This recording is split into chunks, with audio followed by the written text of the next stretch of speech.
Hi class, I want to do a quick check-in for this week, module number 3, titled Discovery. There's a couple areas that I want to quickly cover, but first, the thing to know for this week is you are exploring what it looks like to research and analyze and find out, learn about the subject that you're trying to become informed about, what you're practicing your design thinking for. So they have the exercise talking about food and what would be the best process to analyze and understand your preference in food. And there's 3 questions that you'll answer for that. So there's 2 parts to the assignment this week. You'll do your post, then you'll respond to 2 fellow students' posts. I'm asking that you do at least 150 words in your response. Don't say, that was an awesome response, or I liked your comment, or you're right on, or something like that. I want you to actually give me a thoughtful response that expands the conversation, because for online learning, it's those posts that's our classroom. I can sit and talk at you like this, but really to get the interaction that we're looking for, and that also helps learning, it's those posts that do that. So make sure that you respond to at least 2 of your fellow students with 150 words or more. Primary and secondary research, you can see the definition of those. Basically, primary research is what it's saying that you do yourself, and that can even be broken down into types of research. But for this purpose, we're saying primary is research you do yourself, and secondary is where you go out and you read critiques and articles and case studies to learn about your subject matter. In essence, is what you're doing is you're going out and finding out everything you can on your subject before you get started.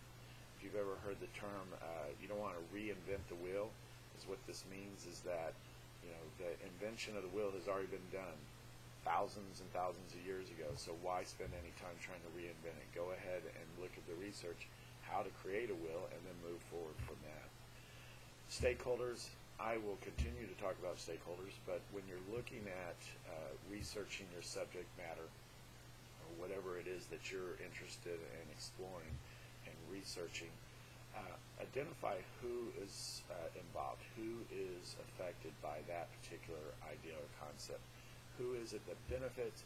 Who is it that is peripherally associated with the concept? That's how you understand. That's how you know what to research. That's how you understand the concept and what you're trying to create. And finally, the heuristic design. I love heuristic design because it's such a creative process, and what it means is that you never know what you're going to find. That you move forward with the idea that you're going to discover something that opens your eyes to something you didn't know, and therefore then you go another direction. Heuristic design has you planning on knowing that you don't know everything, and looking out there. And this is where mistakes come in. A lot of times people talk about make mistakes, because in the mistakes, that's where the insights come from. A mistake means that you did something contrary to what you think you should have done. Heuristic design says in that contrary revelation, when you find out that thing that you didn't know, then that's where the insight comes from, because it expands with everything that you know. So first post Wednesday of this week, 2 comments by Saturday, and then the final submission of your analysis of one subject area that interests you by Sunday. So I look forward to seeing your work. If you have any questions, be sure to post them, email me, and I will definitely get back to you. And if there's areas that you want me to talk about or expand on, please let me know, and I'll make sure to add lectures to this series.